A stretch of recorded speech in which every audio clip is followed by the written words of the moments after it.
खल्क़े मुजस्सम सबके वाले सबके हमदम सल्लल्लाहु अलैहि वसल्लम सल्लल्लाहु अलैहि वसल्लम सल्लल्लाहु अलैहि वसल्लम सल्लल्लाहु अलैहि वसल्लम।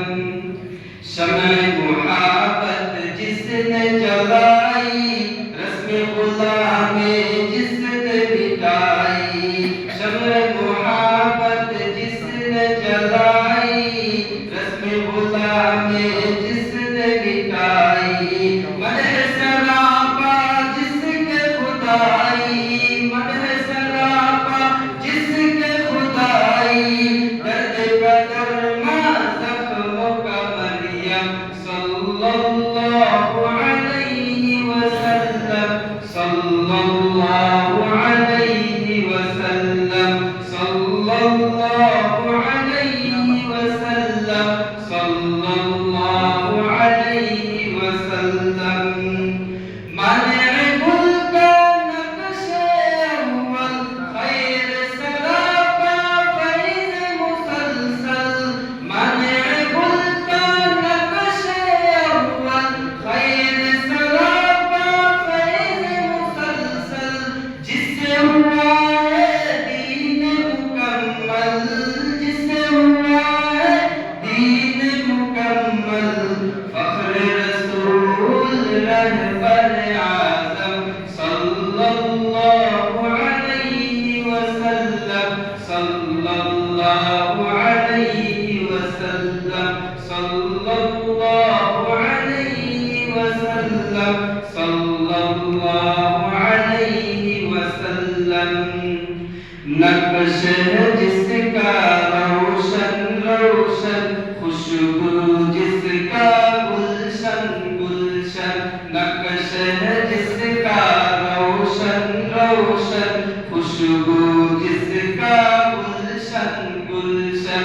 अक्स है जिसका दर्पण दर्पण, अक्स है जिसका दर्पण दर्पण।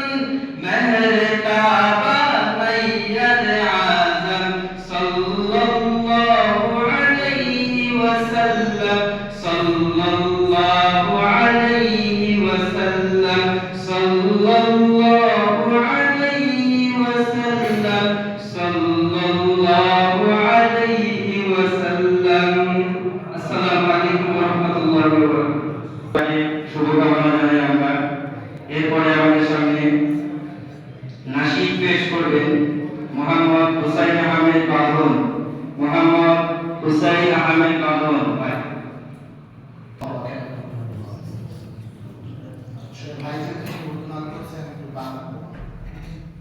সবাই একটু পড়ার চেষ্টা করবেন। সোনার মদিনা বহু দূরে,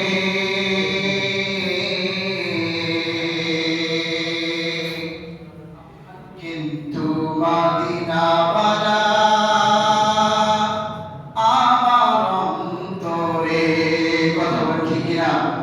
সোনার মদিনা বহু দূরে, কিন্তু মদিনাওয়ালা আমার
এবার আমাদের সামনে কাশিদ নিয়ে হাজির হচ্ছে মোহাম্মদ সাইদ আনোয়ার ভাই।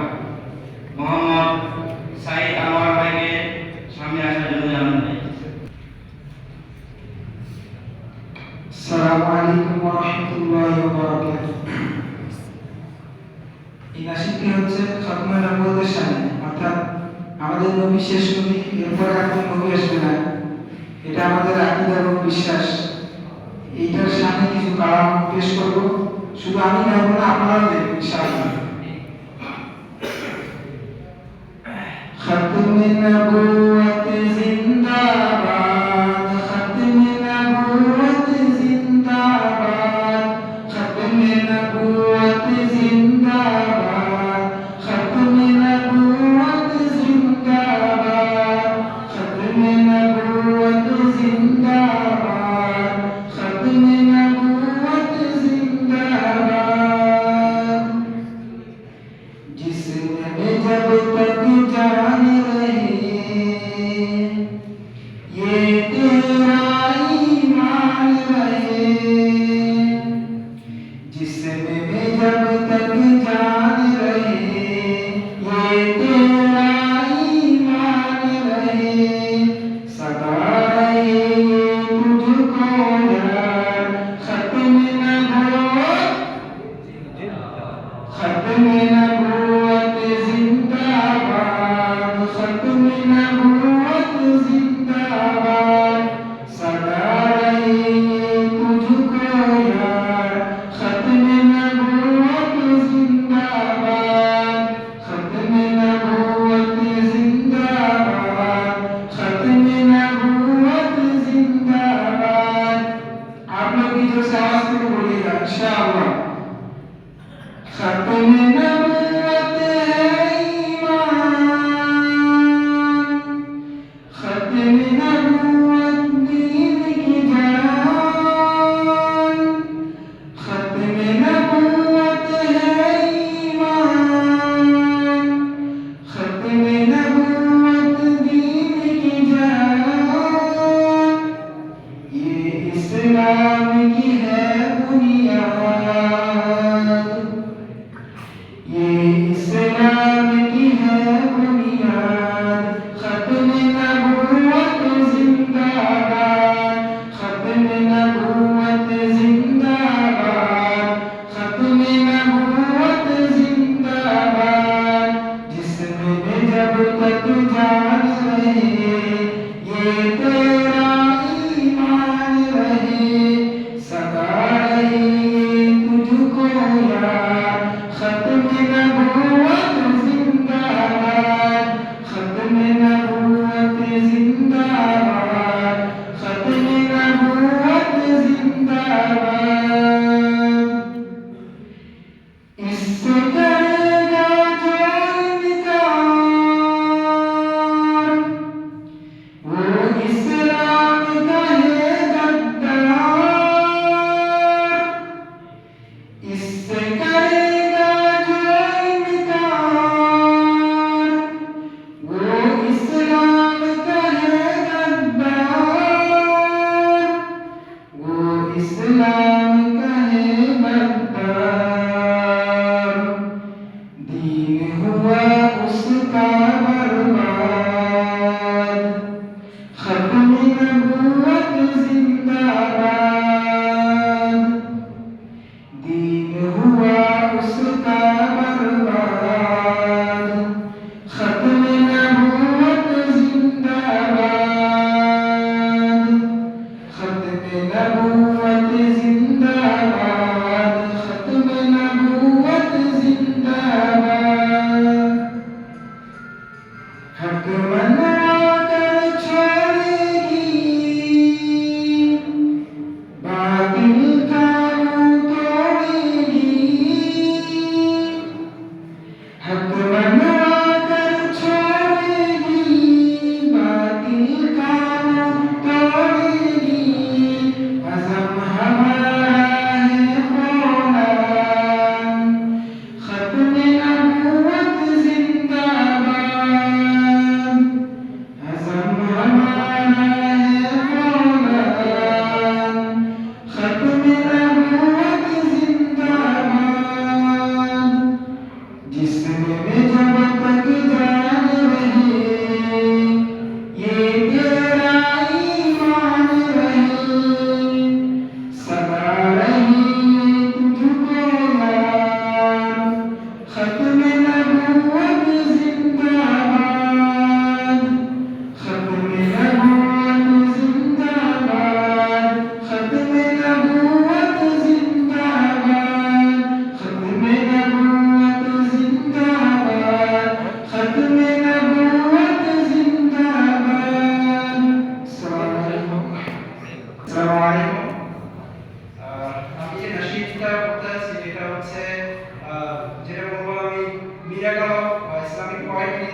আল্লামাইকা ওনার দ্বারা লিখিত একটা কালাম, সেটা করতে যাচ্ছি।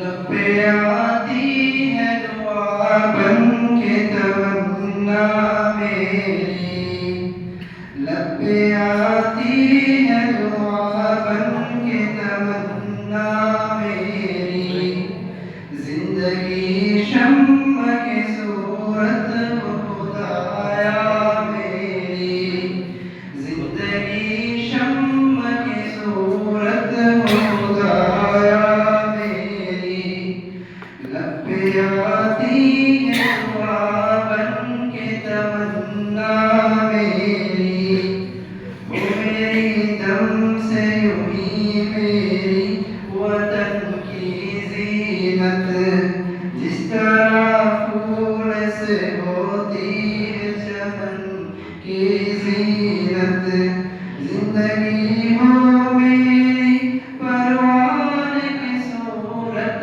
या रब, जिंदगी हो मेरी परवान की सूरत या रब, इल्म की सम्म से हो मुझको मोहब्बत या रब, इल्म की शम्म से हो मुझको मोहब्बत। الحمد لله وكفى وسلام على عباده الذين اصطفى أما بعد أعوذ بالله من الشيطان الرجيم بسم الله الرحمن الرحيم قل بفضل الله وبرحمته فبذلك فليفرحوا صدق الله العظيم وقال رسول الله صلى الله عليه وسلم إن الله قد أبدلكم بهما خيرا منهما يوم الفطر ويوم الأضحى أو كما قال عليه الصلاة والسلام اللهم صل على محمد النبي الأمي وعلى آله وسلم تسليما الحمد لله মহান রব্বুল আলামিনের দরবারে অসংখ্য অগণিত শুকর যে আল্লাহ রব্বুল আলামিন আমাদেরকে এমন একটি মহতী মজলিসে যুব সমাজের উদ্যোগে আজকে এই মহতী মজলিসে উপস্থিত হওয়ার কিছু সময়ের জন্য দিনী কথা শুনবার এবং বলবার জন্য আমাদেরকে বসার তৌফিক দিয়েছেন। শুকরিয়া আদায় করি আলহামদুলিল্লাহ। বিশেষ করে আজকে এই যুব সমাজের উদ্যোগে এই অনুষ্ঠানে উপস্থিত রয়েছেন আজকের মাহফিলের সদর আমার ওস্তাদ, অসংখ্য আলেম ওলামার ওস্তাদ, উস্তাদুল আসাতিজা, পতিত দশা আলেম দ্বীন হযরতুল আল্লাম মুফতি জাফর আলম আনোয়ার আত-তাসিমি হাফিজাহুল্লাহ। হুজুরের সামনে আসলে দাঁড়িয়ে দু একটি কথা বলবো এমন সাহস বা যোগ্যতা কোনোটাই আমার কাছে নাই। এরপরও যেহেতু কর্তৃপক্ষ বলেছে এই জন্য আমি সময়ের স্বল্প পরিসরে দু একটি কথা বলার ইরাদা রাখি। ওমা তাওফীকি ইল্লা বিল্লাহ। সম্মানিত হাজিরিন, আমাকে যে বিষয়টির উপর কথা বলার জন্য বলা হয়েছে, ঈদ উৎসবের শরীয়ত বিধান বা শরীয়তে ঈদ উৎসব কিভাবে করতে হবে, এই বিষয়গুলো নিয়ে দু একটি কথা বলার জন্য বলা হয়েছে। আসলে সর্বপ্রথম আমাদেরকে যে বিষয়টি জানতে হবে সেটি হলো ঈদ এটি ইসলামী পরিভাষা। ঈদ এটি ইসলামী পরিভাষা। ঈদ এটি বাঙালি পরিভাষা নয়। ঈদ এটি ইংরেজদের পরিভাষা নয়। ঈদ এটি আরবিয়ানদের পরিভাষা নয়। ঈদ এটা বিশেষ কোন অঞ্চলের পরিভাষা নয়, বরং ঈদ এটা ইসলামী পরিভাষা। কি পরিভাষা? ইসলামী পরিভাষা, ইসলামী সংস্কৃতির অংশ। ইসলাম আমাদেরকে এই শব্দটি দিয়েছে, ঈদ দিয়েছে আমাদেরকে ইসলাম। ঈদ নামক যে উৎসব রয়েছে, ঈদ নামক যে সংস্কৃতি রয়েছে, ঈদ নামক যে উদযাপন রয়েছে, ঈদ নামক যে বিশেষ দুটি দিন রয়েছে, এই দিন দুটি আমাদেরকে উপহার দিয়েছে, এই সংস্কৃতি আমাদেরকে দিয়েছে ইসলাম। সুতরাং আমাদের ঈদ উদযাপন করতে হবে, ঈদ পালন করতে হবে ইসলামী মূল্যবোধের সীমানায় থেকে। যদি ঈদ আমাদেরকে রাষ্ট্র দিত তাহলে রাষ্ট্র যেভাবে বলে আমরা সেভাবে পালন করতাম। ঈদ যদি আমাদেরকে জাতিসংঘ দিত তাহলে জাতিসংঘের নিয়মে আমরা পালন করতাম। ঈদ যদি আমাদেরকে কোনো বিশেষ অঞ্চল থেকে প্রোডাক্ট করা হতো আমরা ওই অঞ্চলের সংস্কৃতি অনুযায়ী পালন করতাম। কিন্তু ঈদ এই সংস্কৃতি বলেন, উৎসব বলেন বা দিবস বলেন, কে দিয়েছে? আমাদেরকে ইসলাম দিয়েছে। সুতরাং ইসলামী মূল্যবোধ এবং ইসলামী শরিয়াত যেভাবে ঈদ পালন করতে বলে, উদযাপন করতে বলে, সেভাবেই আমাদেরকে ঈদ উদযাপন করতে হবে। ঈদ উৎসব সেভাবেই পালন করতে হবে ইসলাম যেভাবে বলেছে। এখানে নিজের ধ্যান ধারণা মতো করে, নিজের ইচ্ছা মতো, চাহিদা মতো, মন যেভাবে চায়, চোখের লালসা, মনের চাহিদা এগুলো পূরণ করার জন্য ঈদকে আমি ইচ্ছা মতো পালন করব তাহলে এটা ইসলামী ঈদ হবে, এটা ইসলামী ঈদ বলা যাবে। ইসলাম আমাদেরকে যে উৎসব দিয়েছে ওই উৎসব এটাকে বলা যাবে। এটা আপনার ব্যক্তিগত উৎসব হতে পারে, ইসলামী উৎসব হতে পারে। মুহতারাম হাজিরিন, মন চাহি উৎসব বা মনের চাহিদা মেটানোর উৎসব তো অন্য ধর্মের বা অন্য যারা রয়েছে তারা পালন করে। কাফির মুশরিক বেঈমানদের ব্যাপারে আল্লাহ রাব্বুল আলামিন বলেছেন তারা তাদের উৎসব আর উদযাপনগুলো করে এবং এটাকেই তারা জীবনের সবচেয়ে বড় অর্জন মনে করে। রফারিহু বিল হায়াতিদ দুনিয়া ওয়া মাল হায়াতুদ দুনিয়া ফিল আখিরাতি ইল্লা মাতা। তারা পার্থিব আনন্দ, পার্থিব যে বিষয় রয়েছে এগুলোতেই তারা আনন্দিত থাকে, এগুলোকেই তারা উপভোগ্য মনে করে, এগুলোতেই তারা খুশি থাকে। আল্লাহ রাব্বুল আলামিন বলেন ওয়া মাল হায়াতুদ দুনিয়া ফিল আখিরাতি ইল্লা মাতা। পরকালের তুলনায় এই পার্থিব ভোগ বিলাসিতা, আনন্দ, উৎসব, উদযাপন এগুলো কেবলমাত্র সামান্য উপভোগ, এছাড়া কিছুই নয়। মানুষ মনে করে দুনিয়ার আনন্দই বুঝি সবকিছু। ফেরাউন মনে করেছিল দুনিয়ার মধ্যে আমি সব পেয়েছি, আনন্দ পেয়েছি, আমি রাষ্ট্র পেয়েছি, সব কিছু পেয়েছি, সুতরাং আমি সব কিছু পেয়েছি। আল্লাহ রাব্বুল আলামিন বলেন না, এটা সাময়িক। চোখের হয়তো কিছু সময়ের জন্য চোখের প্রশান্তি, কিছু সময়ের জন্য মনের প্রশান্তি, কিছু সময়ের জন্য পেটের প্রশান্তি, কিছু সময়ের জন্য প্রবৃত্তি পূজা হয়, কিন্তু এর স্থায়ী ক্ষতি রয়েছে, চিরন্তন ক্ষতি রয়েছে, সারা জীবনের জন্য আফসোস রয়েছে। এই জন্য মন যেভাবে চাইবে, ইচ্ছা যেভাবে হবে সেভাবে আমি আমার ঈদকে উদযাপন করব, তাহলে এটা ইসলামী ঈদ হয় না, ইসলামী সংস্কৃতি হয় না, ইসলামী উৎসব হয় না। বরং ইসলামী উৎসব কেমন হবে, ঈদ আমাদেরকে কেন দেওয়া হয়েছে, এগুলো নিয়ে আমাদেরকে চিন্তা করতে হবে। আল্লাহু আকবার। এক মাস রোজা রাখার পর আমরা যে ঈদ পেয়েছি, ঈদ আমরা কেন পেলাম এগুলো আপনারা জানেন। আপনারা হযরত উলামায়ে কেরামের জবাব থেকে শুনেছেন, নবী আলাইহিস সালাতু ওয়াস সালাম যখন হিজরত করে মদিনায় গেলেন, তারা 2 দিন উৎসব পালন করত। আল্লাহ নবী সাল্লাল্লাহু আলাইহি ওয়াসাল্লাম বললেন, তোমরা এটা কি করো? তারা বলল, ইয়া রাসূলুল্লাহ, জাহিলিয়াতের যুগে আমরা এই 2 দিনের উৎসব করতাম, আনন্দ করতাম, খেলাধুলা করতাম, এখনো আমরা এগুলো পালন করি। আল্লাহ নবী সাল্লাল্লাহু আলাইহি ওয়াসাল্লাম বলেন, আল্লাহ তাআলা এই 2 দিনের পরিবর্তে তোমাদেরকে অন্য 2 দিন দিয়েছেন, যেগুলো এই 2 দিনের যে বেশি উত্তম। একটি হলো ঈদুল ফিতর আর একটি হলো ঈদুল আযহা। তাহলে ঈদ আল্লাহ আমাদেরকে দিয়েছে, ঈদ ইসলাম আমাদেরকে দিয়েছে, ঈদ নবী আমাদেরকে দিয়েছে। আল্লাহ তাআলা ঈদের ব্যাপারে আবার বলেছেন এই 2 দিনই হলো অন্যগুলোর চেয়ে উত্তম। এখান থেকে আমাদের জন্য তো বড় শিক্ষা হলো যে আমরা ঈদ পালন করব, ইসলাম আমাদেরকে যে 2টি ঈদ দিয়েছে এই 2টি ঈদ পালন করব। এক, দ্বিতীয় নাম্বার, অন্য ধর্ম, অন্য আদর্শের যে বিশেষ দিবস রয়েছে, তাদের উদযাপনের দিন রয়েছে, তাদের আনন্দের দিন রয়েছে, তাদের পূজার দিন রয়েছে, এগুলোতে কোনোভাবে আমাদের শরীক তো হওয়া যাবেই না। সাথে সাথে আমাদের আনন্দ এবং আমাদের উৎসব, আমাদের ঈদকেও কাফের মুশরিক বেঈমান বা দুনিয়াদার যারা রয়েছে তাদের উৎসবের মতো নিছক উৎসবের মধ্যে সীমাবদ্ধ করে রাখা যাবে। তারা মনে করে আনন্দ, একটা উৎসব মানে আনন্দ করব, ফুর্তি করব, জীবনটাকে উপভোগ করব। না, ইসলাম এটা বলে না। বরং সাহাবায়ে কেরাম এই ঈদের দিনগুলোতে, সাহাবায়ে কেরাম উৎসবের এই দিনগুলোতেও তাদেরকে নিজেদেরকে বন্ধনমুক্ত মনে করতেন না, নিজেদেরকে বাধ্যবাধকতার বাইরে মনে করতেন না। আমরা তো মনে করি ঈদ আসছে মানে রমজান, 1 মাস অনেক বাধ্যবাধকতায় ছিলাম, অনেক বন্ধন ছিল, অনেক আটকা ছিলাম। 1 মাস পর একটা দিন পাইছি, এই 3 দিন যা ইচ্ছা তা আমাদের অবস্থা দেখে এমন মনে হয়। অথচ সাহাবায়ে কেরাম নিজেদেরকে বন্ধনমুক্ত মনে করতেন না, সাহাবায়ে কেরাম নিজেদেরকে বাধ্যবাধকতার বাইরে মনে করতেন না। সাহাবায়ে কেরাম মনে করতেন 1 মাস রোজা রেখে যেভাবে আল্লাহ শরিয়াত আনুগত্যে ছিলাম, শরিয়ার প্রতি প্রতিশ্রুতিবদ্ধ ছিলাম, সুতরাং 1 মাস পর ঈদ এসেছে, ঈদের দিনেও আমার শরিয়ার প্রতি, ইসলামের প্রতি, দ্বীনের প্রতি আনুগত্য রয়েছে এবং প্রতিশ্রুতি রয়েছে, ওয়াদা রয়েছে, সেভাবেই আমাকে পালন করতে হবে। ঈদ আমাদেরকে কেন দেওয়া হয়েছে? ইবনে রাজব রাহমাতুল্লাহি আলাইহি তিনি বলেছেন যে ঈদ তো হলো আনন্দের দিন, ঠিক আছে, ঈদ আনন্দের দিন, ঈদ মানেই হলো এমন আনন্দ, এমন খুশি যা বারবার ফিরে আসে।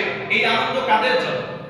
তিনি বলেন যে ঈদুল ফিতর এটা হলো আল্লাহ রাব্বুল আলামিন ঈদুল ফিতরের দিন ব্যাপকভাবে রোজাদারদেরকে ক্ষমা করে দেন, জাহান্নাম থেকে মুক্তি দেন। এই জন্য এটা হলো রোজাদারদের জন্য আনন্দের দিন যে তারা জাহান্নাম থেকে মুক্তি পাচ্ছে, আল্লাহ তাআলার কাছে ক্ষমা পাচ্ছে। আর একজন ইমানদারের জন্য এর চেয়ে বড় আর ক্ষমা কি হতে পারে, এর চেয়ে বড় পুরস্কার কি হতে পারে? ওয়ারিদওয়ানু মিনাল্লাহি আকবার, যালিকা হুয়াল ফাওজুল আযীম। আল্লাহর সন্তুষ্টি, আল্লাহর পক্ষ থেকে মাগফিরাত এর চেয়ে বড় সফলতা কামিয়াবি আর কিছুই হতে পারে না। আর যাদের এই দিন মাগফিরাত করা হয় না, যাদেরকে জাহান্নাম থেকে মুক্তি দেয়া হয় না, ইবনে রাজব হাম্বলী রাহমাতুল্লাহি আলাইহি বলে এদের জন্য বিলাপ করা ছাড়া আর কিছুই করা যায় না। যাদেরকে মাগফিরাত করা হয় না তাদের জন্য কেবলমাত্র বিলাপ, কেবলমাত্র কান্না যে তুমি মাগফিরাত পাও না। ঈদুল আযহা এটাও আনন্দের দিন। কেন আনন্দের দিন? দেখুন, ঈদুল আযহার আগের দিন ইয়াউমে আরাফা। ইয়াউমে আরাফায় অর্থাৎ আরাফার দিন 9 জিলহজ আল্লাহ রাব্বুল আলামিন ব্যাপকভাবে ঈমানদারদেরকে মাগফিরাত করে জাহান্নাম থেকে মুক্তি দেয়, অর্থাৎ জাহান্নামের লিস্ট থেকে নাম কেটে আল্লাহ তাআলা জান্নাতি করে দেন। তাহলে আমাদের ঈদুল ফিতর এবং ঈদুল আযহা উভয়টার সম্পর্ক হলো আমাদের পরকালীন জীবনে আমরা মুক্তি পেয়ে যাচ্ছি। জাহান্নাম থেকে মুক্তি পাওয়া এটাই হলো আনন্দের সবচেয়ে বড় কারণ। এই জন্যই তো এক মাস রোজা রাখার পর ঈদের দিন আমাদের আমরা বলে থাকি যে ঈদের দিন আমার একদিকে যেমন শুকরিয়ার অনুভূতি যে আমি একটি মাস রোজা রাখার সুযোগ পেয়েছি, আর একটি মাস আমি মাগফিরাতের মাস পেয়েছি। আবার এটা আমার জন্য ব্যথার বিষয়, আমার জন্য ভয়ের বিষয় যে আজকের দিনে আল্লাহ তাআলা আমাকে ক্ষমা করলেন নাকি করলেন না। হযরত ওমর রাদিয়াল্লাহু তাআলা আনহু ব্যাপারে আমরা জানি, ওমর রাদিয়াল্লাহু তাআলা ঈদের দিন কাঁদছে। যেখানে সাহাবায়ে কেরাম ঈদের দিন আনন্দ উৎসব করছে, হযরত ওমর রাদিয়াল্লাহু তাআলা আনহু কাঁদতেছিলেন। সাহাবায়ে কেরাম হযরত ওমর রাদিয়াল্লাহু তাআলা আনহুকে বললেন, ওমর আপনি আজকের এই দিনে উৎসব পালন করবেন, আপনি কাঁদতেছেন কেন? হযরত ওমর রাদিয়াল্লাহু তাআলা তিনি বলেন, ভাই দেখো আল্লাহ রাসূল সাল্লাল্লাহু আলাইহি ওয়াসাল্লাম বলেছেন যে ব্যক্তি রমজানুল মুবারকে নিজেকে মাগফিরাত করাতে পারলো না সে হালাক হয়ে যাক, সে ধ্বংস হয়ে যাক। আমি ওমর তো জানি না যে এক মাস তো রোজা রেখেছি, আল্লাহ তাআলা আমাকে ক্ষমা করেছেন, যাদেরকে ক্ষমা করেছেন তাদের দলভুক্ত আমি, নাকি যাদেরকে ক্ষমা করেন নাই তাদের দলভুক্ত আমি। এই জন্যই আল্লাহ তাআলার কাছে কাঁদছি, আল্লাহ আজকে যদি তুমি আমাকে তোমার মাগফুর বান্দাদের কাতারে শামিল করে না নাও তাহলে আমার চেয়ে হতভাগা আর কেউ হতে পারে না। তাহলে সাহাবায়ে কেরাম একদিকে যেমন তারা আল্লাহ তাআলার শুকরিয়া আদায় করতেন, আশাবাদী ছিলেন, অন্যদিকে সাহাবায়ে কেরাম অন্তরের মধ্যে ভয় নিয়ে কাটাকাটি করতেন, না জানি আল্লাহ তাআলা আমাকে ক্ষমা করছে না, না জানি আমিও ক্ষমা যাদেরকে করা হয়নি তাদের দলভুক্ত হয়েছে। এই জন্যই হযরত আলী রাদিয়াল্লাহু তাআলা, আব্দুল্লাহ ইবনে মাসউদ রাদিয়াল্লাহু তাআলা থেকে বর্ণিত রয়েছে, তারা বলতেন যে মান হাদাল মাকবুল মিন্না ফানু হান্নি ওয়া মান হাদাল মাহরুম মিন্না ফানু আসি। আরে আমাদের মধ্য থেকে কারা যাদেরকে আল্লাহ তাআলা কবুল করেছেন তাদেরকে আমরা অভিবাদন জানাবো, তাদেরকে আমরা সম্বোধন জানাবো, তাদেরকে আমরা শুভেচ্ছা জানাবো। আর এমন কারা হতভাগা জানি না যাদেরকে আল্লাহ তাআলা কবুল করেন নাই, তাদের জন্য আমাদের বিলাপ করতে হবে, শোক প্রকাশ করতে হবে। তাহলে একজন ঈমানদার যিনি সচেতন, শরিয়া সম্পর্কে সচেতন, শরিয়ার প্রতি আনুগত্যশীল, দ্বীনের প্রতি আনুগত্যশীল, দ্বীন পালনের ব্যাপারে প্রতিশ্রুতিবদ্ধ, সে তার উৎসব বা আনন্দ পালনের ক্ষেত্রে শরিয়ার বাহিরে গিয়ে, কোরআন সুন্নাহর বাহিরে গিয়ে কোনো কিছুই চিন্তা করতে পারে না। আমি আপনাকে এটা বলবো না যে হ্যাঁ বাচ্চা কাচ্চারা বা মুসলমানরা একেবারে উৎসব পালন করবে না, সারাদিন মসজিদে থাকবে, শুধু বাড়িতে থাকবে, নামাজে থাকবে, এটা বলি না। বলি যে উৎসব পালন করে, উদযাপন করে, আনন্দ ফুর্তি করে, তবে ইসলামী সীমার মধ্যে থেকে, শরিয়ার ভিতরে থেকে, শরিয়ার বাহিরে গিয়ে পর্দা লঙ্ঘন করে, হারাম কাজের মধ্যে লিপ্ত হয়ে গান, ঢোল, তবলা, বাজনা। আমাদের আজকালকে ঈদ উদযাপন হয়ে গেছে, হিন্দুরা তাদের দুর্গা পূজায় যেভাবে তারা উদযাপন করে আমাদের সন্তানরাও সেভাবে উদযাপন করছে। আজকে সকালে আমি অনলাইন বাংলাদেশের মেইন স্ট্রিম মিডিয়াগুলোর অনলাইন ভার্সনগুলোতে আমি দেখেছি যে পঙ্গু হাসপাতালে আজকে রেকর্ড সংখ্যক মোটরসাইকেল অ্যাক্সিডেন্টের রোগী, রেকর্ড সংখ্যক মোটরসাইকেল অ্যাক্সিডেন্টের রোগী। কেন? খোঁজ নিয়ে দেখেন এরা সব ডিজে পার্টি করছে বেশিরভাগ। এরপর গতকাল ঈদের দিন অনেক জায়গায়, বাংলাদেশের অনেক জায়গায় অটো রিকশাগুলোতে বক্স দিয়ে ছাদের উপরে, অটো ছাদে উঠে বসছে প্লাবে, অটো দুই দিকে মানে এমন ভাবে তারা বসছে, এভাবে তারা গান বাদ্য নিয়ে এলাকায় এলাকায় ঘুরতেছে, এমন অনেকগুলো অ্যাক্সিডেন্ট হয়ে গেছে। তাহলে আমাদের সন্তানরা ঈদ এবং ঈদ উদযাপন, রমজান এবং রমজানুল মুবারক পরবর্তী করণীয়, এগুলোর ধারণা, এগুলোর চিত্র এমন ভাবে পাঠিয়ে দিয়েছে যে আমরা মনে করি যে ঈদ মানেই রমজানের শেষে আসলে আমার কেনাকাটা, উৎসবের জন্য প্রস্তুতি গ্রহণ করতে হবে। রমজান, সিয়াম, কিয়াম, তেলাওয়াত এগুলো কোথায় দাদা, আমাকে ঈদের জন্য প্রস্তুতি নিতে হবে। আমাদের অবস্থাটা এমন হয়ে গেছে। মহতারাম হাজির, এই জন্য আমি আমার যে যুবক ভাইয়েরা আছে বা যারা উপস্থিত রয়েছে আমি সকলকেই বলবো যে আমাদের ঈদ উদযাপন ইসলাম আমাদেরকে উৎসবের বাইরে বলে না। আয়েশা রাদিয়াল্লাহু তাআলা আনহাকে আমরা জানি, আয়েশা রাদিয়াল্লাহু তাআলা আনহা বলেছেন যে নবী আলাইহিস সালাতু ওয়াস সালাম বলেন যে আমাদের ইসলামের মধ্যেও যে উৎসবের সুযোগ রয়েছে ইহুদিরা যেন জানে। সুতরাং যখন উৎসব পালন হচ্ছিল, যখন সবাই কিছুটা আনন্দ করতেছিল, আল্লাহ নবী সাল্লাল্লাহু আলাইহি ওয়াসাল্লাম বলেন লিতাআলামাল ইয়াহুদ আন্না ফিল ইসলাম ফুসাহা, যে ইসলামের মধ্যে অবকাশ রয়েছে, আনন্দ উদযাপনের অবকাশ রয়েছে। এবং আমি এমন এক ইসলাম নিয়ে এসেছি যে ইসলামের মধ্যে উদারতা রয়েছে, যে ইসলামের মধ্যে সহজ রয়েছে, যে ইসলামের মধ্যে আনন্দ উদযাপন করার সুযোগ রয়েছে। আল্লাহ নবী সাল্লাল্লাহু আলাইহি ওয়াসাল্লাম আমাদেরকে একেবারে আনন্দ উৎসব থেকে বিমুখ হতে বলে নাই। নবী আলাইহিস সালাতু ওয়াসাল্লাম ঈদ পালন করে এসেছেন, বাহিরে হাফসার বাচ্চা আবিশনিয়া বা হাফসার যে বাচ্চা কাচ্চা ছিল তারা লাঠি খেলা খেলতেছিল। আল্লাহ নবী সাল্লাল্লাহু আলাইহি ওয়াসাল্লাম আম্মা জান আয়েশা সিদ্দিকা রাদিয়াল্লাহু তাআলা আনহাকে বলে, আয়েশা তুমি কি তাদের লাঠি খেলা দেখবা? হযরত আয়েশা রাদিয়াল্লাহু তাআলা আনহা বলেছেন, ইয়া রাসূলুল্লাহ, হ্যাঁ আমার তো দেখতে মনে চায়। নবী আলাইহিস সালাতু ওয়াসাল্লামের পেছনে দাঁড়িয়ে আল্লাহ নবীর গালের সঙ্গে গাল লাগিয়ে দিয়ে আম্মা জান আয়েশা রাদিয়াল্লাহু তাআলা আনহা খেলা দেখতেছিলেন, বাচ্চারা বাইরে লাঠি খেলা খেলতেছে। আল্লাহ নবী সাল্লাল্লাহু আলাইহি ওয়াসাল্লাম কিছুক্ষণ পর বলেন, আয়েশা তুমি কি আরো দেখবা নাকি তোমার দেখা শেষ হয়েছে? আয়েশা বলেন, জি না ইয়া রাসূলুল্লাহ, আরো কিছু সময় দেখতে চাই। আল্লাহ নবী সাল্লাল্লাহু আলাইহি ওয়াসাল্লাম আরো কিছু সময় আয়েশা রাদিয়াল্লাহু তাআলা আনহাকে দেখা। তাহলে বোঝা যায় যে উৎসব পালন করা যাবে, আনন্দ উদযাপন করা যাবে, তবে এগুলো সীমানার বাহিরে গিয়ে নয়, আমাদের ইসলামিক শরিয়ার বাহিরে গিয়ে নয়, ইসলামী শরিয়ার মধ্যে থেকে, ইসলামী হদের মধ্যে থেকে, শরিয়ার সীমানার ভেতরে থেকে আমাদের আনন্দ উদযাপন এগুলো করতে ইসলাম আমাদেরকে বাধা দেয় না। আল্লাহ রাব্বুল আলামিন আমাদের সকলকে ইসলামী শরিয়া আওতায় থেকে আল্লাহ রাব্বুল আলামিন আমাদেরকে সহিভাবে দিক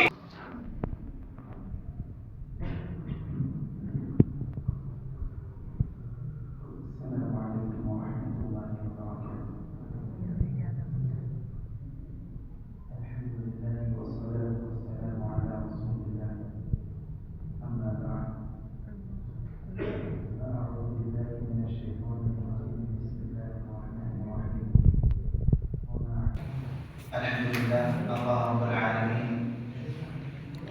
যুব সমাজের উদ্যোগে নশীদ এবং তেলাওয়াত প্রতিযোগিতার এই মজলিসে উপস্থিত হওয়ার তৌফিক দান করেছেন।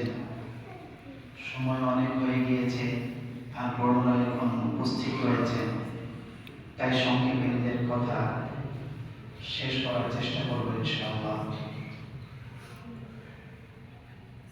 সাধারণত ঈদের দিন থেকে পরের 2 দিন 3 দিন পর্যন্ত আমাদের সমাজে, বিশেষ করে যুব সমাজের মধ্যে একটা জিনিস দেখা যায় যে রমজান মাস ব্যাপী তারা যে কোনোভাবে নিজেকে কন্ট্রোল করে রাখে, গান বাজনা থেকে নিজেকে বিরত রাখে, অনেক ধরনের গুনাহের কাজ থেকে বিরত থাকে। কিন্তু এই যে ঈদের চাঁদ দেখা যায়, ঈদের চাঁদ দেখার পর থেকে তারা ডিজের ব্যবস্থা শুরু করে দেয়। কোন কোন এলাকার কোন কোন মোড়ে কারা কারা ব্যবস্থা করবে, প্রত্যেকটা ক্লাবকে নিয়ে, ক্লাবগুলো রয়েছে ওই ক্লাবগুলো সেগুলো ব্যবস্থা করে। মানে তারা বলতে চায় যে 1 মাস পর্যন্ত আমাদের সর্দার ইবলিস একটু কায়েদ ছিল, বন্দী ছিল, আজাদ হয়ে আসতেছে, এবং তার কি করতে হবে, সম্মান এবং ওয়েলকাম জানানোর জন্য ডিজের ব্যবস্থা করি। নাউযুবিল্লাহি মিন যালিক। কিন্তু আল্লাহ রাব্বুল আলামিনের অনেক বড় মেহেরবানি যে আল্লাহ রাব্বুল আলামিন এমন কিছু বান্দা রেখেছেন, এমন কিছু যুবক রেখেছেন যাদেরকে আল্লাহ ইসলামী জীবিকার চেতনা দিয়েছেন, যাদেরকে আল্লাহ রাব্বুল আলামিন নিজের আদেশ অনুযায়ী চলার তৌফিক দান করেছেন। এখন সমাজের মধ্যে শরীয়ত বিরোধী কাজ হচ্ছে, তার উপরেও তাদের নজর রয়েছে। তার বিকল্প হিসাবে কি পেশ করা যায় যার দ্বারা যুব সমাজকে ইসলাম বিরোধী কাজ থেকে কিছুটা হলেও বিরত রাখতে পারি, এই ধরনের চিন্তা চেতনা নিয়ে আমাদের যুব সমাজের কিছু সংখ্যক যুবকরা এই উদ্যোগ নিয়েছে। আমি দোয়া করি যেন আল্লাহ রাব্বুল আলামিন তাদের ওই উদ্যোগটাকে কবুল করেন এবং এই উদ্যোগের মাধ্যমে আল্লাহ রাব্বুল আলামিন অন্যান্য যুবকদেরকেও যেন সঠিক জ্ঞান নেওয়ার তৌফিক দান করেন। দেখেন নশীদ এখানে আমাকে দেওয়া হয়েছে নশীদের গুরুত্ব ইসলামের মধ্যে। নশীদ বা গজল বা কবিতা আবৃত্তি ইত্যাদি এর ব্যাপারে শরীয়তের বিধান হচ্ছে ভালো হলে ভালো, খারাপ হলে খারাপ। যদি এর দ্বারা এমন কিছু কথা মেসেজ অন্যের কাছে কনভে করা হয় যার দ্বারা মানুষের চরিত্র এবং আখলাক নষ্ট হয়, তাহলে এই ধরনের কবিতা আবৃত্তি গজল অথবা এই ধরনের নশীদ, এটা আরবি শব্দ, এইগুলো হবে নাজায়েজ, অবৈধ। আর যদি এর দ্বারা উদ্দেশ্য হয় ইসলামের খিদমত করা, মানুষের মধ্যে সুন্দর আওয়াজের মাধ্যমে, সুরের মাধ্যমে, এটা আল্লাহ রাব্বুল আলামিনের অনেক বড় নিয়ামত। আল্লাহ সবাইকে সুর দেন না, আর সুর এমন একটা জিনিস যে সুরের দ্বারা মানুষ যানবাহন মুক্ত হয়ে যায়। অনেক সময় আমরা সোজা ভাষায় একটা কথা বুঝতে না পারলেও যদি ওই কথাটা সুরের মাধ্যমে আমাদের কাছে আসে, ভালো ভঙ্গিতে আসে, তাহলে কিন্তু সেটা অন্তরে গেঁথে যায়। অনেক এরকম ইতিহাস আছে। আর কবিতার মাধ্যমে লম্বা লম্বা ইতিহাসকে খুব সংক্ষেপে মানুষের সামনে উপস্থাপন করা যায়। যদি এই ধরনের ইসলামী নশীদকে সামনে রেখে যার মধ্যে কোরআন এবং হাদিসের যা শিক্ষা রয়েছে সেই শিক্ষা মানুষের সামনে পেশ করা হচ্ছে, উপস্থাপন করা হচ্ছে, আলহামদুলিল্লাহ, এটা যদি হয় তাহলে এটা জায়েজ। তবে শর্ত হচ্ছে পদ্ধতিটাও জায়েজ হতে হবে। অর্থাৎ কমপক্ষে গান বাজনার জন্য যদি বাদ্যযন্ত্র ব্যবহার করা হয়, বাদ্যযন্ত্রের জন্য ব্যবহার না হয়, আলহামদুলিল্লাহ আমাদের এখানে সেগুলো নেই। সাথে সাথে প্রসিদ্ধ যেগুলো গানের সুর রয়েছে, গানের সুরে বর্তমানে ফেমাস হওয়ার জন্য, কিছু লাইক পাওয়ার জন্য মানুষ এখন বিভিন্ন প্রকারের যে প্রসিদ্ধ গানের সুর আছে সেই সমস্ত গানের সুরে নবী করিম সাল্লাল্লাহু আলাইহি ওয়াসাল্লামের নাতক পড়ে শোনাচ্ছে, নাউযুবিল্লাহি মিন যালিক। মানুষ তখন সেই কথা শুনে না, সে দেখে সুরটা অমুক গানে শুনতে ভালো লাগে, এই জন্য শুনে।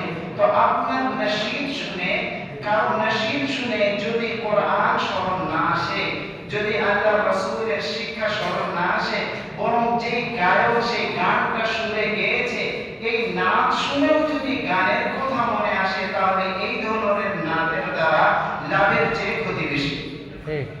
এই জন্য এই ধরনের যদি আগে কোনো মজলিস করা হয়, কোনো প্রোগ্রাম করা হয়, তাহলে যেন এই জিনিসটা এই দিকে লক্ষ্য রাখা হয়, যারা এসেছে তারা যেন গানের সুরে কোনো নশীদ না গায়।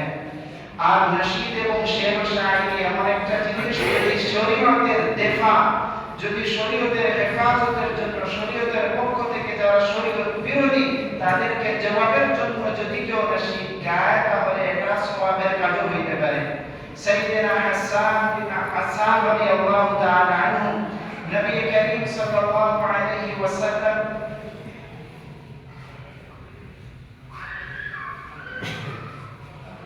হাসান রাদিয়াল্লাহু তাআলা যখন নবী করিম সাল্লাল্লাহু আলাইহি ওয়াসাল্লামের হিজর করেছিল কাফেরেরা, নবী করিম সাল্লাল্লাহু আলাইহি ওয়াসাল্লামের সম্মান মানহানি করার জন্য তারা কিছু কবিতা বলে ছেড়ে দিয়েছিল, বলতে পারেন আমাদের জামানায় শেয়ার করে পোস্ট করে দিয়েছিল। তখন নবী করিম সাল্লাল্লাহু আলাইহি ওয়াসাল্লাম হাসানকে বলেছিলেন যে হাসান, মিম্বারে দাঁড়াও, মিম্বারে দাঁড়ায় আমার পক্ষ থেকে তুমি কি করো, দেফা করো, আমার পক্ষ থেকে তুমি তাদের হিজু করো, আমার সম্মানে তুমি কবিতা গাও। আর তুমি যতক্ষণ পর্যন্ত কবিতা বলবে জিবরিল আমিন তোমার সাহায্য করতে থাকবেন। এবং হযরত হাসান বিন সাবিত রাদিয়াল্লাহু তাআলা আনহু যখন শেরটা পড়ে, হাজাউতা মুহাম্মাদান ওয়া আজাবতু আনহু ওয়া ইনদাল্লাহি ফি যাকাল জাযাউ, লম্বা একটা কবিতা আছে, কাসিদা রয়েছে। যখন ওটা পড়ে তিনি মিম্বার থেকে নামলেন, তখন নবী করিম সাল্লাল্লাহু আলাইহি ওয়াসাল্লাম তাকে বললেন, শাফা হাসান ওয়াশতাফা, হাসান, মুসলমানরা আমার মানহানির কারণে যে বেদনায় ব্যথিত ছিল, হাসান আজকে আমার পক্ষ থেকে আমার শানে কবিতা আবৃত্তি করে মুসলমানদের অন্তরকেও শান্তি দিয়েছে, নিজেও শান্তি পেয়েছে এবং আমাকেও শান্তি দিয়েছে। ইসলামিক কালচার, ইসলামিক শিক্ষা যদি তাদেরকে দেওয়া উদ্দেশ্য হয় তাহলে এই ধরনের নসিহত ইয়াদ রাখা দরকার। তার কারণ হচ্ছে নসিহতের মাধ্যমে মানুষ খুব সহজে কথাগুলো স্মরণ রাখতে পারে। আর আজকের যে ব্যবস্থাটা করা হয়েছে আল্লাহ রাব্বুল আলামিন এটাকে কবুল করুন। এই দোয়া করে আমি আমার কথা শেষ করলাম। ওয়া মা আলাইনা ইল্লাল বালাগ। আসসালামু আলাইকুম ওয়া রাহমাতুল্লাহি ওয়া বারাকাতুহু। মাশাআল্লাহ, জাযাকাল্লাহ, হুজুরকে অসংখ্য ধন্যবাদ। এই পর্যায়ে আমাদের সামনে সংক্ষিপ্তভাবে বক্তব্য পেশ করবেন আমাদের সৈয়দপুরের বিশিষ্ট আলেম দ্বীন হাফেজ মাওলানা মুফতি মুহাম্মদ আনোয়ার আলম জাফর কাসেমি সাহেব।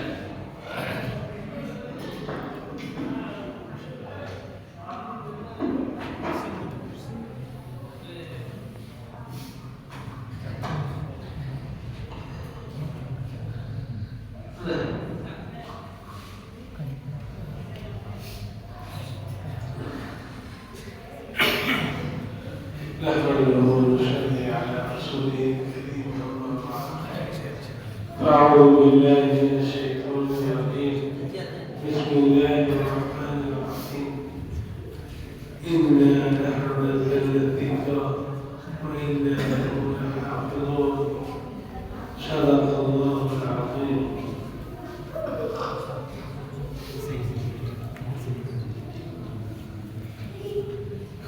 আলহামদুলিল্লাহ ভাই,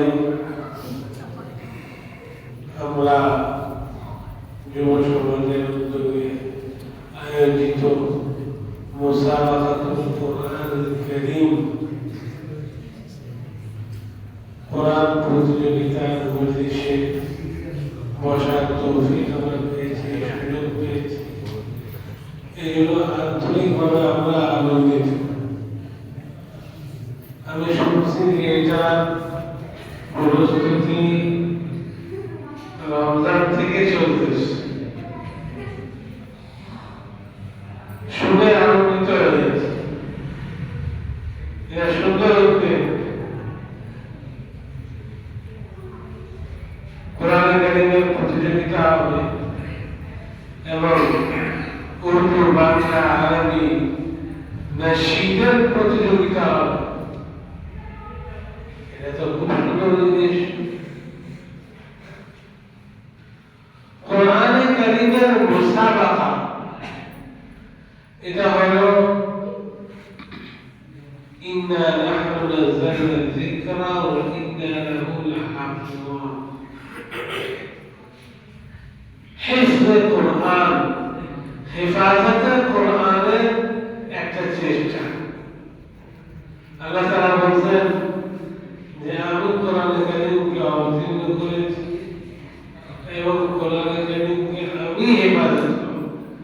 আমি একমাত্র আমি নিজেই হেফাজত করব। আল্লাহ তাআলা কোরআনে কারীমের হেফাজতের জিম্মাদারি, দায়িত্ব নিজে নিয়েছে। আমি হেফাজত করব। কোন কিতাবের দায়িত্ব হেফাজতে আল্লাহ তাআলা নেননি। বাইবেল, জাবুর, তাওরাত, ইনজিল, যাকে বাইবেল বলা হয়, এইসব আসমানি কিতাব, কিন্তু একটাই মাহফুজ না। সবগুলোই মহারাজ, সবগুলোর মধ্যে তারিখ রয়েছে।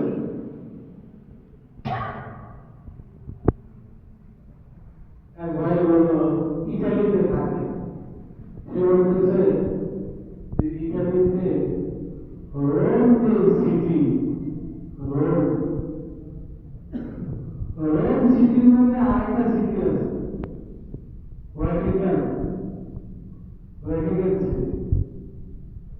ভ্যাটিকান সিটির মেইন পাওয়ার হলো কিছু সামনে আসলে ভাবুন না।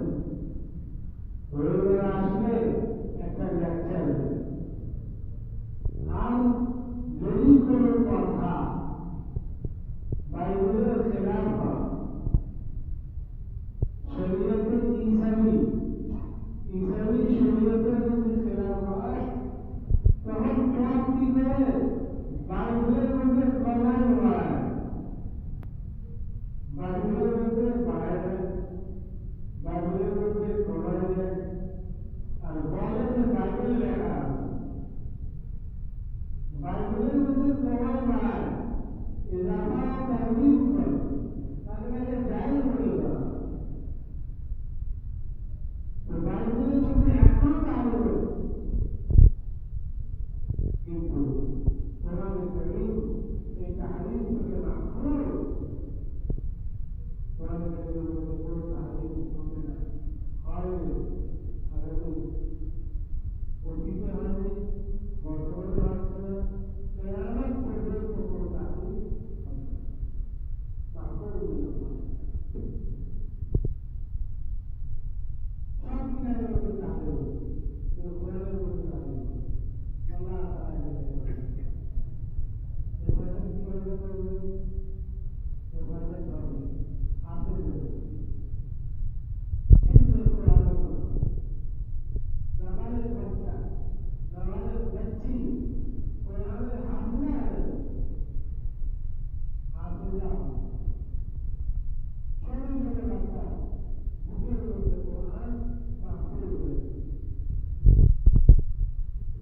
এই ব্যাপারে যেমন ভারতবর্ষের রানী ছিলেন রানী এলিজাবেথ তো সে কোরআনকে বিকৃত করে করতে চাইছে কিভাবে তাহরিফ করবে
এখানে বিদেশি মেহমানরা আসলে उर्दू দিয়ে পড়লে বলে ভালো হতো उर्दू में तस्वीर होती तो हमारे मेहमान आने के नाम ही तस्वीर को समझ पाते लेकिन माजूरी है यहाँ तो बंदर जबान के अलावा बोलना मुनासिब नहीं है इसलिए हम लोगों ने बंदे में तस्वीर की आप इसका तर्जुमा कर लें किसी से करवा लें या कुछ समझ में बात आ रही हो तो आपके लिए यही काफ़ी है अल्लाह ताला आप हज़रात की उम्रों में बरकत अता फरमाए और जिन बच्चों ने जिन नौजवानों ने इस मजलिस के लिए कोशिश की और मेहनत की और जब कुर्बानी की, अल्लाह ताला उनकी मेहनतों को कबूल फरमाए, उन्हें उनकी मेहनतों का सबा अता फरमाए और आज जो अगले को मेहनत कबूल फरमाए। अल्लाह ताला मदद के लिए ईद को मुबारक करे। ईद आई है, खुशियों का पैगाम लेकर आई है। ये ईद आपके लिए खुशियों का पैगाम लाए।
যুদ্ধ সবচেয়ে ভয়াবহ যুদ্ধ কোথায় চলছে?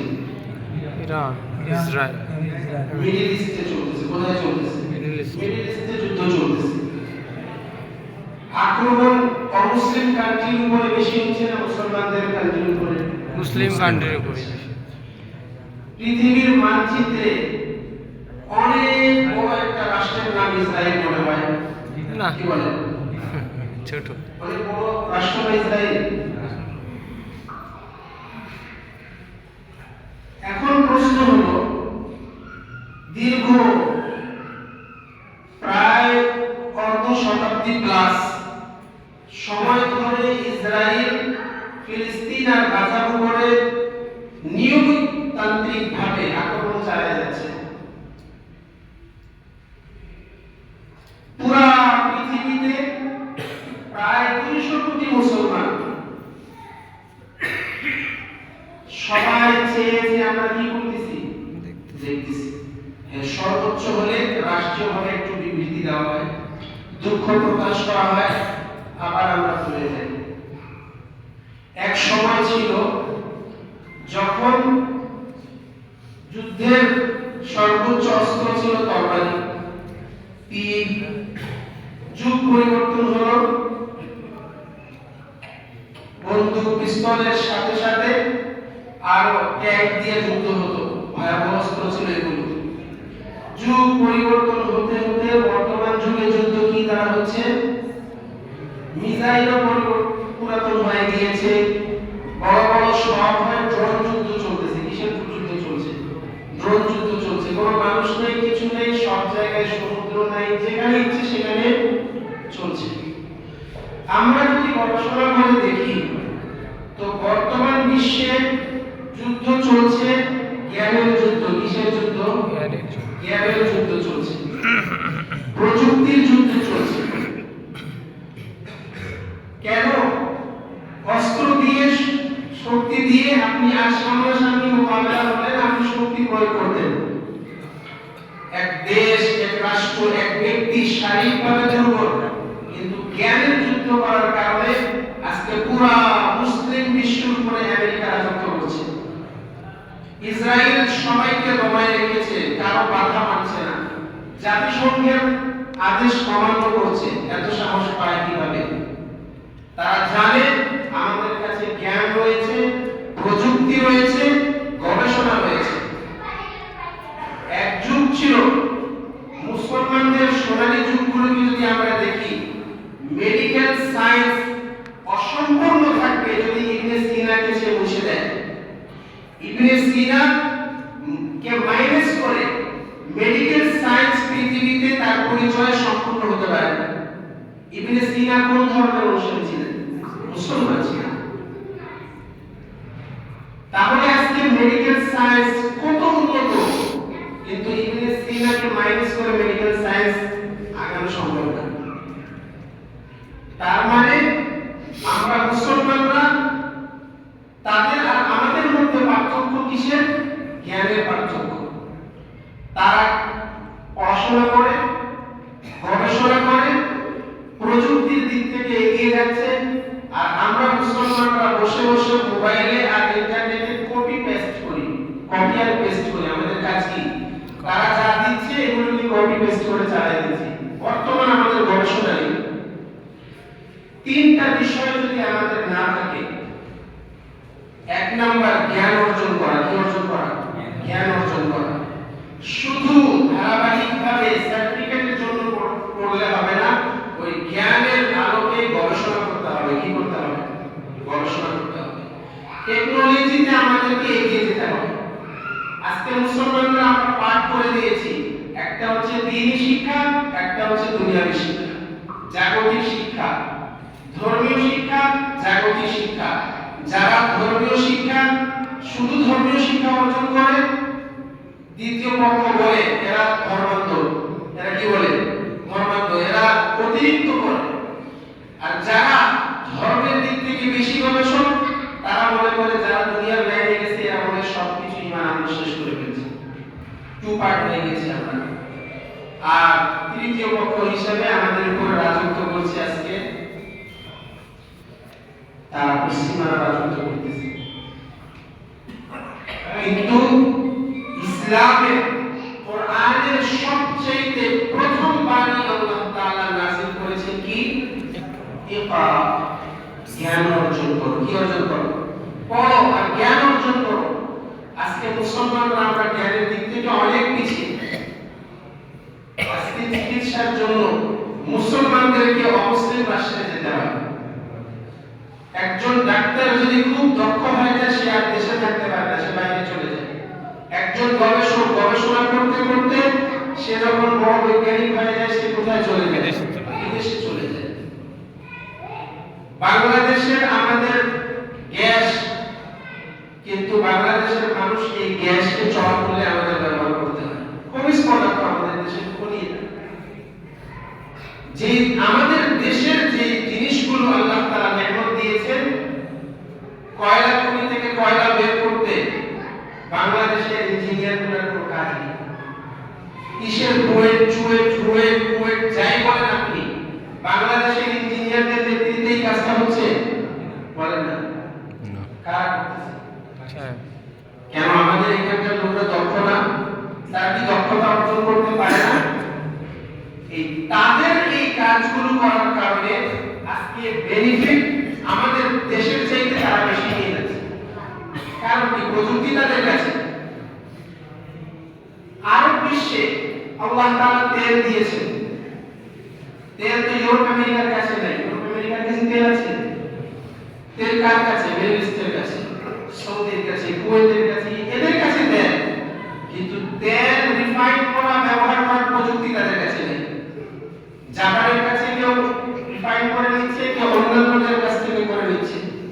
তারা এই পর্যন্ত নিজের তেলকে রিফাইন করে জ্বালানির উপযুক্ত করতে পারছে না।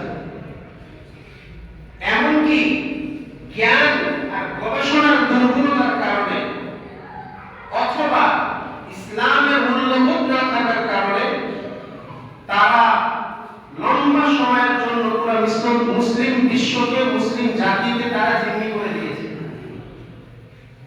এক যুগে মুদ্রা ছিল দুই ধরনের, স্বর্ণ মুদ্রা, রৌপ্য মুদ্রা। কিন্তু এটা পরিবর্তন হতে হতে আজকে কাগজের পিছনে কোনো স্বর্ণ নেই। কিন্তু মুসলমানদেরকে বোকা বানায়া তেল হলো মিডল ইস্টের মুসলমানদের কাছে বিশ্ব দরবারে তারা চুক্তি করে মিডল ইস্টের সাথে কি করেছে আমেরিকা, ওরা যে একটা চুক্তি করেছে তেল বিক্রি হবে শুধু ডলারের মাধ্যমে। কিসের মাধ্যমে? সৌদি থেকে তেল কিনবেন রিয়ালের মাধ্যমে কিনবেন, কুয়েত থেকে কিনলে দিনারের মাধ্যমে কিনবেন। এটা সহজ হিসাব ছিল। কিন্তু আপনি কুয়েত থেকেও তেল কিনলে কিসের মাধ্যমে কিনতে হবে? ডলার দিয়ে কিনতে হবে। দুবাই থেকে তেল কিনলে ডলারের মাধ্যমে কিনতে হবে। সৌদি থেকে তেল কিনলে কিসের মাধ্যমে? জিম্মি করে দিয়েছে। এখন পুরো বিশ্ব যখন ডলার ব্যবহার করছে, মান ওদের চাই বাড়ছে, আমাদের মান বাড়ছে না। মুসলমান দেখা কি কি আছে কোরআনে?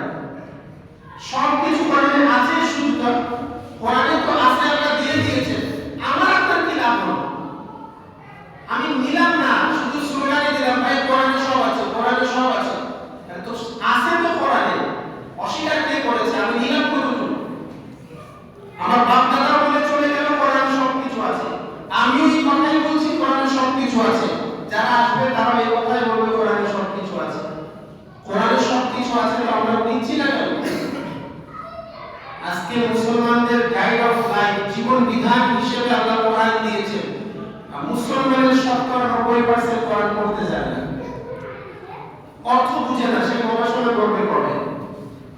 সে কোরআন থেকে গবেষণা করবে কবে? এখন দেখেন একটা एग्जांपल দেই। কাদিয়ানীরা অমুসলিম একটা সম্প্রদায়। কাদিয়ানীরা কি অমুসলিম? সন্দেহ আছে না। সন্দেহ নাই মত আওয়াজ করে বলেন কাদিয়ানীরা কি? কাফের না? কাদিয়ানীরা কি? অমুসলিম। জোরে বলেন কাদিয়ানীরা কি? অমুসলিম। কাদিয়ানীরা যে কাফের, এই কথা এতগুলো মানুষ বললাম না, কেন কাফের? প্রশ্নের উত্তর আছে। সূরা আহজাবের 40 নম্বর আয়াত, মা কানা মুহাম্মাদুন আবা আহাদিন মির রিজালিকুম ওয়ালাকিন রাসূলুল্লাহি মুসলিম মানে না। পড়াশোনা করে দেখেন, গবেষণা করে দেখেন, কাদিয়ানীরা এই আয়াত দিয়ে তাদের দলিল পেশ করে। যে আয়াতের আলোকে সূরা আহজাবের 40 নম্বর আয়াতের আলোকে আমরা কি বলছি কাদিয়ানীদেরকে অমুসলিম বলছি, কাদিয়ানীরা এই আয়াত দিয়ে কি করছে? তাদের ইসলামকে সাব্যস্ত করছে। তাহলে বলেন তো বোঝা যায়? আমি কোরআন শরীফ পড়ে গেছি, কোরআন বের করে আপনাকে দেখাই দিই। একটা কাদিয়ানী আপনি টক শো শুনেন, তার 10 মিনিটের কথার মধ্যে 5 মিনিট কোরআনের আয়াতই পড়বে তারা। কারণ কি? ইলম আল্লাহ দিয়েছেন কোরআন আমাদের জন্য, ইলম অর্জন করা আমাদের কাছে ছিল, ইসলাম জ্ঞান অর্জন করা ইসলাম শিখিয়েছে আমাদেরকে, কিন্তু এই জ্ঞান অর্জন করা থেকে আমরা পিছিয়ে থাকার কারণে আজকে পুরো পৃথিবীতে আল্লাহ তাআলা সব কিছু আমাদের দিয়েছেন, তাও আমরা অভ্যস্ত। কোন লাইনে আমরা আগাতে পারছি না। যুবক ভাইদের কাছে আজকে আমার এই মেসেজ, 3টি লাইনে আমরা কি করব? দক্ষ হব। কি করব? 1 নাম্বার পড়াশোনা করব। কি করব? বলেন। পড়াশোনা। 1 নাম্বার কি করব? পড়াশোনা করব। শুধু পড়াশোনার দ্বারা আমাদের সফলতা আসবে না, পড়াশোনার সাথে যা পড়েছি সেখানে গবেষণা করতে হবে। 2য় নম্বরে কি করতে হবে? গবেষণামূলক জ্ঞান অর্জন করতে হবে। রিডিং পড়ার দ্বারা এর দ্বারা পরীক্ষায় পাস করা যাবে। আপনি বিশ্বের দরবারে নিজেকে প্রকাশ করতে পারবেন না, নতুনত্ব কিছু প্রকাশ করতে পারবেন না, এটার জন্য গবেষণার প্রয়োজন। 3 নম্বরে হলো আধুনিক প্রযুক্তির দিক থেকে এগিয়ে যেতে হবে। মোবাইলের দ্বারা ভালো মন্দ সবকিছু আছে, কিন্তু আল্লাহর ভয় ভিতরে এনে, আল্লাহর ভয় ভিতরে রেখে এই মোবাইলকে আমরা কি ব্যবহার করব? ইসলামের পক্ষে শক্তি হিসেবে ব্যবহার করব। অনেক মাধ্যম আছে, অনেক রাস্তা আছে। ওলামায়ে কেরামের সাথে আলহামদুলিল্লাহ যুবকদের সম্পর্ক গভীর করেন। আর যেই লাইনে আপনারা আগাচ্ছেন, এক একটা নিয়ে এক একজন যুবক গবেষণা করুন। সবাইকে নিয়ে এক লাইনে সবাই মেহনত করছে। আপনি টার্গেট জিজ্ঞেস করেন, সর্বোচ্চ টার্গেট দিয়ে ডাক্তার হয়ে থেমে যাবে, ইঞ্জিনিয়ার হয়ে থেমে যাবে। আমাদের টার্গেট গুলো এই ধরনের, চিন্তাও আমাদের একদম সীমিত। একজন ছেলেকে তার বাবা অনেক বড় আলেম ছিলেন, জিজ্ঞাসা করলেন, বাবা তুমি বড় হয়ে কি হবা? সন্তান বলে, বাবা আপনার মতন আলেম হব। কার মতন? আপনার মতন আলেম হব। তার বাবা বলে, বাবা আফসোস আর দুঃখের বিষয়, তুমি আর আলেম হতে পারলে না। বাবা কেন? আপনার মতন আলেম হওয়ার আমি ইচ্ছা রাখি, কিন্তু আলেম হতে পারবো না কেন? বলে, তুমি যদি আমার প্রশ্নের উত্তরে বলতা সাইয়েদনা আলী রাদিয়াল্লাহু তাআলা আনহুর মতন আমি জ্ঞান অর্জন করব, হয়তো ওই পর্যন্ত যেতে পারতা না, কিন্তু নামতে নামতে আমার পর্যন্ত আসে ফেরতা তুমি। তোমার টার্গেটই হলো আমি, তুমি তো কোথায় নিচে পড়ে থাকবা, তোমার খুঁজে পাওয়া যাবে না। তাহলে আমাদের টার্গেট বিশ্ব দরবারের কাছে ইসলামকে আমি পরিচয় করিয়ে দেব। একটা পেন্সিল বানায় চায়নাতে, ওই পেন্সিল আমাদের বাচ্চার ব্যাগের ভিতরে ঢুকিয়ে দিয়েছে চায়না। কিভাবে সম্ভব? তারা তুচ্ছ একটা জিনিস বানাইলেও আমার কাছে আমার বাড়ি পর্যন্ত পৌঁছে দিয়েছে। আর সবচেয়ে দামি জিনিস আল্লাহ তাআলা আমাদেরকে দিয়েছেন, ওগুলো নিয়ে শুধু স্লোগান দিচ্ছে আমাদের কাছে সবচেয়ে দামি জিনিস আছে, কিন্তু এটাকে প্রকাশ করতে পারছি না। আল্লাহ রাব্বুল আলামিন যুব সমাজের এই উদ্যোগকে আল্লাহ তাআলা কবুল করুন, আমিন। এই যে বললাম 3টে দিকে আমাদেরকে এগিয়ে যেতে হবে। যেই লাইনে যে পারদর্শী হতে হবে, এক লাইনে এগিয়ে যেতে হবে, একটা লাইনকে টার্গেট করে আগাতে হবে আমার যুবক ভাইরা। আর মনে রাখবেন, যুবকদের ইবাদত মাফ করবেন, বৃদ্ধদের চাইতে, মুরব্বিদের চাইতে আল্লাহর কাছে অনেক বেশি দামি। একটা হাদিসের একটা অংশ বলে আমি শেষ করছি। হাদিসে একটা আসছে, 7 শ্রেণীর ব্যক্তিকে কিয়ামতের দিন আল্লাহ তাআলা তার আরশের নিচে ছায়া রাখবেন। কয় শ্রেণীর ব্যক্তিকে? 7 শ্রেণী। সেখানে আল্লাহর আরশের ছায়া ছাড়া পুরো হাসরের ময়দানে কোথাও কোনো ছায়া থাকবে না, শুধু আল্লাহর আরশের কাছে থাকবে। এখানে আল্লাহ তাআলা দুনিয়াতে বলেন মাত্র 7 শ্রেণীর ব্যক্তি সেখানে আসবে, এর বাইরে কেউ আসতে পারবে না।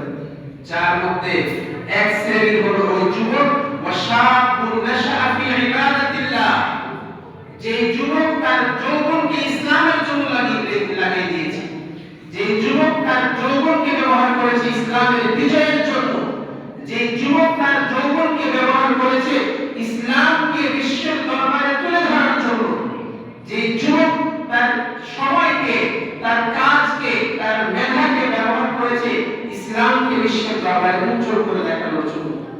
যদি এই কাজগুলো আমরা করতে পারি ইনশাআল্লাহ সুম্মা ইনশাআল্লাহ, মানুষ আমাদের দাওয়াতে কি পরিমাণে এসেছে, মজমা কতটুকু হয়েছে, এটার উপরে আল্লাহ তাআলা কোনো সময় সফলতা আনেন না।